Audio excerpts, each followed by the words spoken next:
Hey.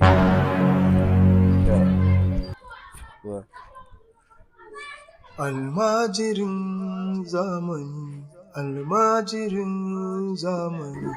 Ya aka yi ne? Kashina. Yana jiran zaman sidi nake. Zaman sidi a ruwa? Na ce zaman sidi a ruwa. Kuma ya almajiran yanzu komai ma zaman sidi muke yi. Allah yana cikin yanayi a ƙasan nan. Yanzu baka ruwa kenan, ruwa kace so zaman sidi. To waye zai bamu? Wannan munafiki almajirin? Wannan munafiki almajirin? Kai tashi ka bar nan gurin. Tashi ka bar nan. Malam ka bari ya sallame ni mana. Tashi ka bar nan. Ka bari ya Wanda sallame ma ni. dai almajiri da shiga. Ba da ruwan ba ka gani na shanye. Ka bari ya sallame ni mana. Wannan gaskiya ne. Ai, wanda da hankali. Allah ya sa. Allah ya sa. Kai gwara almajirin ma da kai. Da Allah gafara da Allah. Ko me kuke ci?